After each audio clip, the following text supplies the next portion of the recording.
So as Sandy noted, I'd like to introduce to you our annual Lawrence Barcella. As many of you remember, Larry Barcella, who used to be a regular here. In his memory, the Lawrence Barcella annual keynote presentation was created by the Criminal Justice Section. And this year we have David Green, who's the director of the Serious Fraud Office in England. David is a very experienced practitioner. He's practiced in the area of criminal law for more than 25 years. And he is very, very highly regarded as a practitioner. But more importantly, he's also has a distinguished career as a public servant and serving, at least initially, as Director of Revenue and Customs Prosecution starting in 2005. And in 2010, or rather 2012, I believe, after a short stint back in private practice, he was appointed to his current position. I'd like to add, after serving in a couple of other positions, a public position, but he was appointed to his current position where for the past 5.5 years or so, he has really led the Serious Fraud Office into really one of the major international prosecuting force for financial crimes and white-collar crimes in the world. I think if you spoke to any of our colleagues at the Justice Department, especially in the fraud section of the criminal division, they will tell you what a major role the Serious Fraud Office has played, not only in some of the investigations that have happened in the United States, but also in developing the law in a variety of areas in England, in particular, certainly in the corruption area, and their implementation of the UK Bribery Act.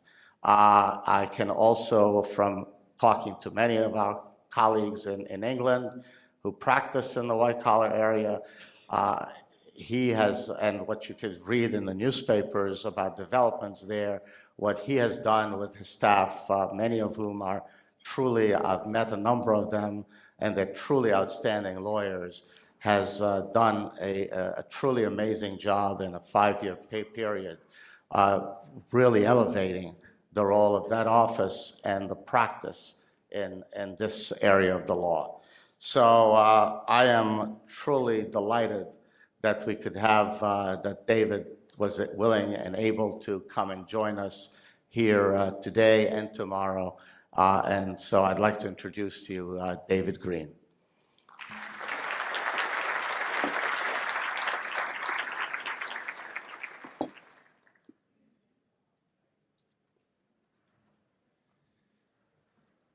Good morning, and thank you for the opportunity to address such a distinguished and influential legal gathering.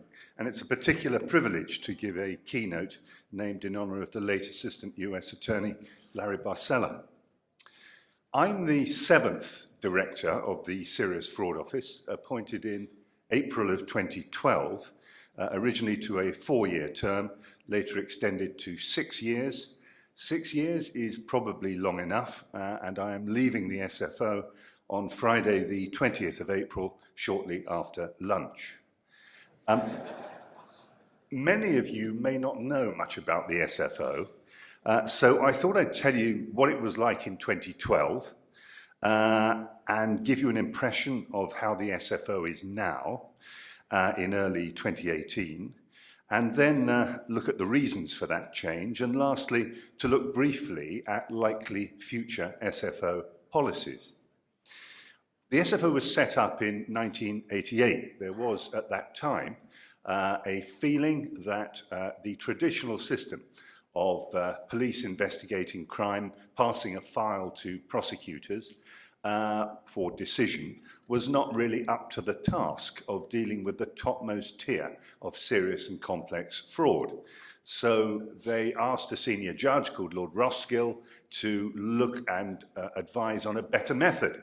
And he came up, unsurprisingly, with the Roskill model. And the Roskill model means in a single organisation, we both investigate and prosecute. So under one roof, we have all we need, all the skills we need to investigate and prosecute. And that includes lawyers, investigators, computer experts, accountants, and so forth. So that's where the SFO came from. But back in 2012, how were things then? Well, the SFO had developed at that time a reputation for preferring deals and civil settlements to risky prosecutions. My predecessor as director, with a certain bravery and perhaps imagination, was drawn to US practice and methodology, and he tried to emulate it. The problem was the SFO is a creature of statute, and there was no statutory basis for following that methodology in the law of England and Wales. The high watermark of the problem, I guess, was the Innerspec case in April of 2010. In that case, the SFO effectively agreed the level of fine with Innerspec in advance of the court sentencing hearing. Innerspec was a company which had used bribery to further sales of a controversial and carcinogenic fuel additive in Southeast Asia. Now, in English law, although its likely parameters can be identified from published sentencing guidelines, sentence is always a matter for the judge. It cannot be agreed beforehand in a way which ties the court's hands, and the sentencing judgment of Lord Justice Thomas, who was later Lord Chief Justice of England, is indeed something to behold. He said such an agreement on sentence should never be repeated. In the background, of course, at the same time, the SFO had sustained historic damage back in 2006-07 due to the common misperception that Prime Minister Tony Blair had instructed the SFO to close its investigation into bribery by BAE in the Kingdom of Saudi Arabia. In fact, it was a decision taken by a previous director, the director's own decision based on his analysis of the public interest. But without doubt, that affair damaged the UK's reputation as a rule of law jurisdiction. And in 2012 as well, the SFO had declined to take any part in any investigation into manipulation of the London Interbank Offered Rate, or LIBOR. And that had been left to the DOJ and the Financial Conduct Authority. Lastly, from 2010, there was a fatally flawed investigation into the financial affairs of two property dealers called the Cengiz brothers, which ended in judicial review, quashing of search warrants, an apology and damages. So there things stood in early 2012 with the Serious Fraud Office. I was thinking of applying for the job, and I had worked for a previous distinguished Attorney General when I was at Revenue and Customs. And I went to see this distinguished former Attorney General and asked for his advice on whether I should apply for the job. And he went rather quiet, and then he said, "David, I don't know what you're worried about. You couldn't make it any worse." But of course, the lowest ebb is always a very good time, probably the best time to take over an organisation, because of course, the only available trajectory is upwards. So that was then, 2012. What's the SFO like now? Well, that's probably a question best addressed by objective outside observers, which of course I am not. But today, the SFO takes on the topmost tier of serious and complex fraud and corporate commercial bribery. It takes on, in other words, those cases for which the Roskill model was designed. Examples, I suppose, say, our take-on criteria is essentially cases which undermine UK commercial and financial PLC in general, and the City of London in particular. I know that sounds vague, but it's very difficult to say, put a value on what an SFO case should be, a monetary value. So we don't do that. But examples of our casework, I suppose, say what we do. The LIBOR investigation, that continues, and there will be further trials there. Investigation into Rolls-Royce, that was obviously a major British and international company. That investigation touched the company's behaviour over 3 decades in 7 jurisdictions in 3 streams of its business. And we are still looking at individuals in that case.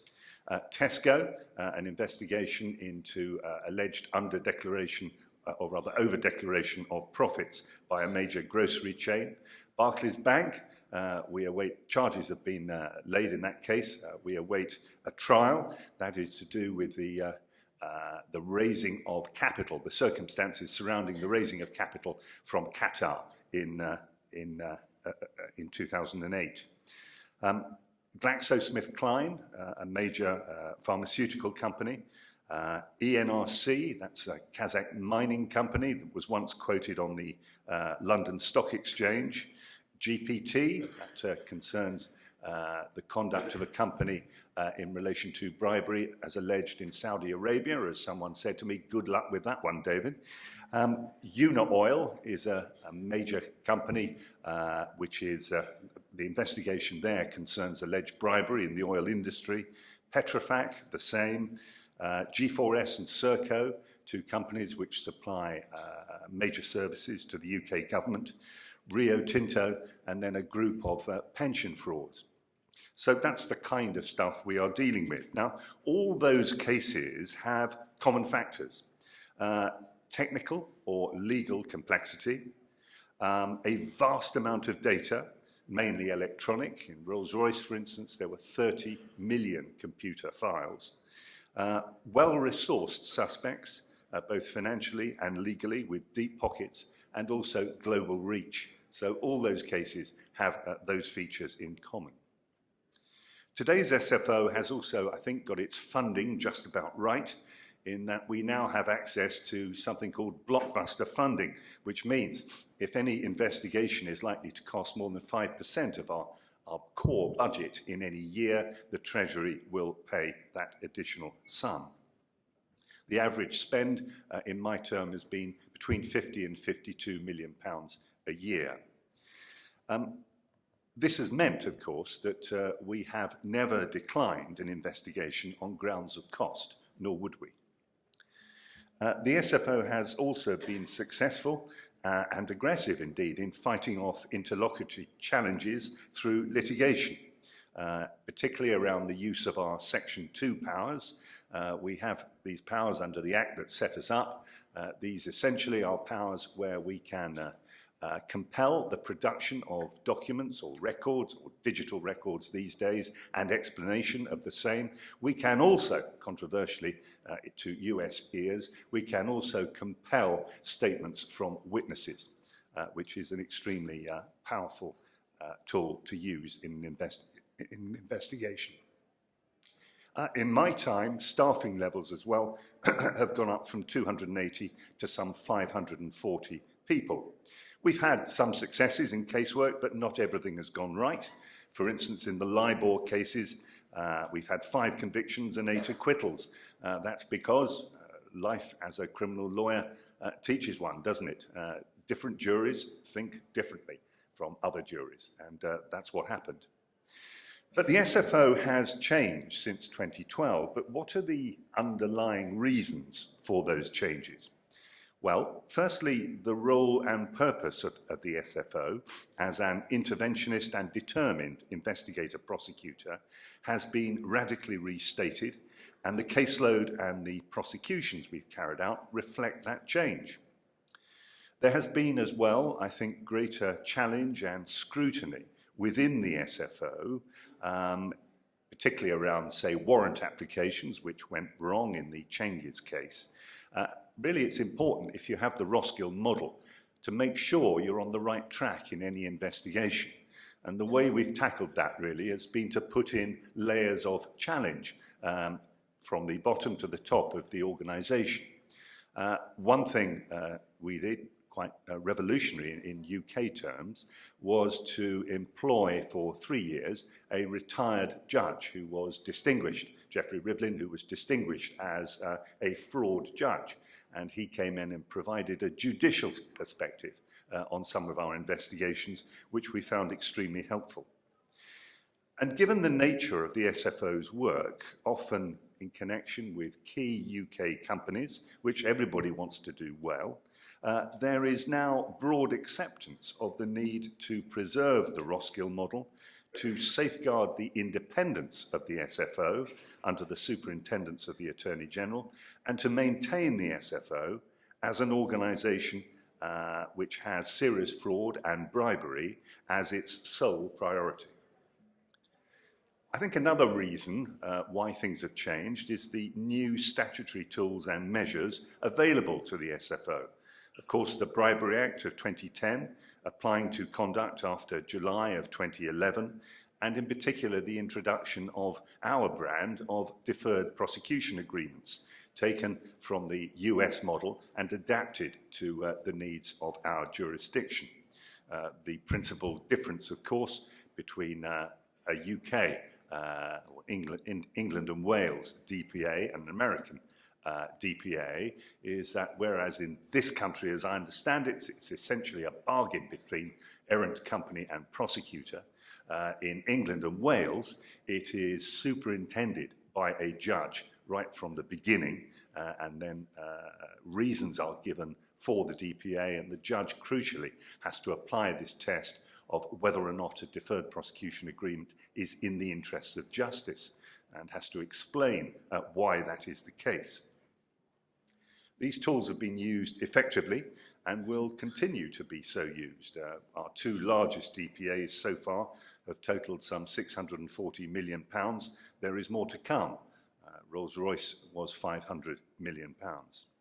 There's been criticism, of course, about the length of time that some SFO investigations, criticism as to the length of time that some SFO investigations have taken. But of course, the length of an investigation depends on the degree of cooperation that we received from suspect companies. The point here is this, that it is absolutely clear, I think, that the SFO will not give up and walk away in the face of corporate obduracy. The SFO will not let go. And I think that is understood in the London legal community. In addition, I think we've been assisted by the fact that political uncertainty has largely gone away. It was announced in late 2017 that the SFO would continue as an independent body, and the process to select my successor is underway. We have also carefully cultivated, over the period, relations with vital foreign allies, including with the DOJ. And this has enabled us, for instance, to coordinate searches in several foreign jurisdictions at once, ensuring they all happen at the same time. And to coordinate settlements, our DPA in Rolls-Royce, for instance, was effected at the same time as enforcement action in the US and in Brazil. All that has come about by improved relations with foreign agencies.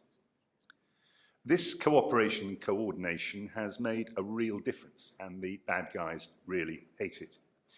We have also earned and maintained the support of international organisations such as the OECD in Paris and that of NGOs in the UK, such as Transparency International, the Global Witness and the Bond Group. So I think those are probably the main reasons for the change. So looking ahead, what are likely to be the future policies of the SFO? Well, of course, the last thing I want to do is to attempt to fetter my successor. That is certainly not on my agenda. But my serious predictions as to the future would include the following. Firstly, before DPAs, companies and their representatives would always say that self-reporting or self-disclosure by a company to the SFO of discovered misconduct was too risky because the outcome was uncertain. I've often said that I don't quite understand why an errant company is any more entitled to certainty than is a burglar, but there we go. Since deferred prosecution agreements, of course, the development of a body of jurisprudence around them has taken place, and that uncertainty is minimized. So the offer is absolutely clear. If a company self-reports to the SFO, genuinely cooperates with the SFO investigation, and shows itself to be serious about reform and compliance, then that company is likely to be offered negotiations leading to a deferred prosecution agreement. And my prediction would be that offer will remain and get a lot stronger in future as it becomes clearer and people commit to it. Secondly, the integrity of the DPA brand will not be undermined. Already there are whispers in legal London that the bar for a DPA should be lowered. That will not happen. There will be no acceptance of what I call Damascene conversions, by which I mean a company and its lawyers don't cooperate with the SFO for 3 or 4 years in an investigation, and then suddenly the company throws a few bad guys under the bus, sacks its lawyers, gets in new lawyers and say, can we have a DPA, please? The answer is no. That's not going to happen. No Damascene conversions. No self-reporting, no DPA. The reason for that is the interest of justice test to which I referred just now, because I could not, nor could my successor, I think, go before a judge and say to a company which had not cooperated that it was, say to a court that a company which had not cooperated deserved a DPA, because it would not be in the interests of justice. There will be as well, I think, thirdly, continued debate about expanding the ambit of Section 7 of the Bribery Act. Section 7 of the Bribery Act creates the corporate offence, you'll know, of a company failing to prevent acts of bribery by persons associated with it, and that has universal jurisdiction. I have long said that that should be expanded into an offence of a company failing to prevent acts of economic crime of any description. Why? Well, at present, we have, you'll know, in English law, the identification principle underlying corporate criminal liability.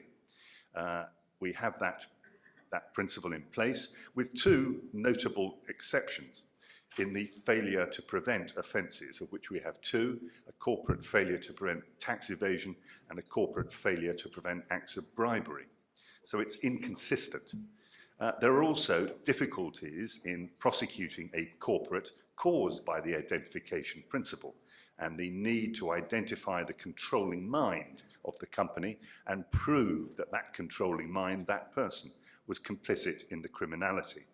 And that, of course, has led to some bizarre results, which is why I think it should be changed. For instance, the SFO prosecuted Tom Hayes, who was, from our perspective, the linchpin in LIBOR manipulation. We prosecuted him in part in respect of his conduct whilst he worked for UBS.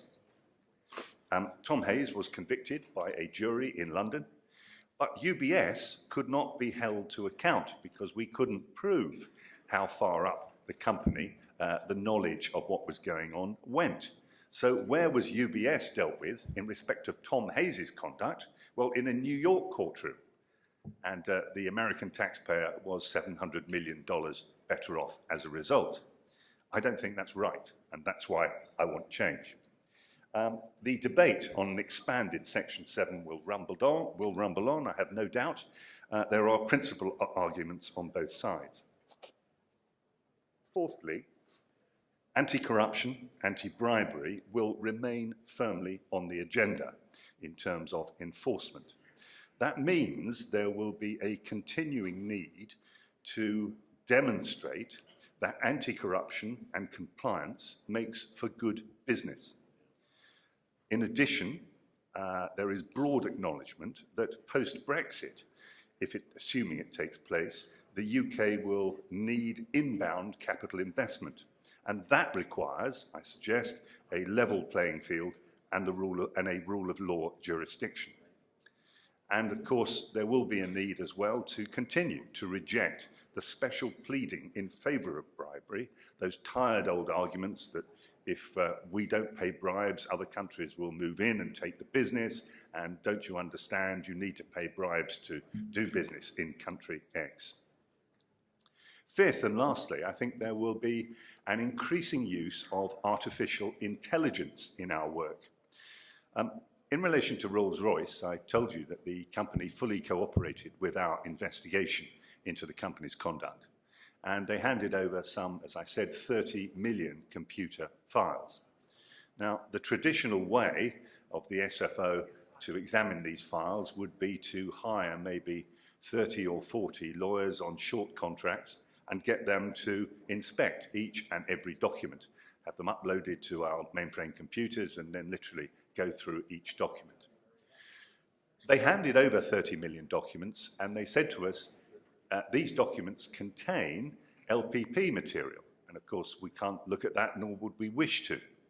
But what we agreed with Rolls-Royce was that we would get a company to design, our IT suppliers, to design an algorithm, a robot essentially, which once it was fed with key terms, was able to search through 30 million documents.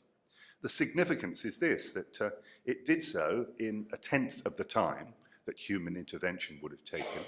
It did so at a tenth of the cost of human intervention, and also the results were more reliable than human intervention based on dip sampling carried out afterwards.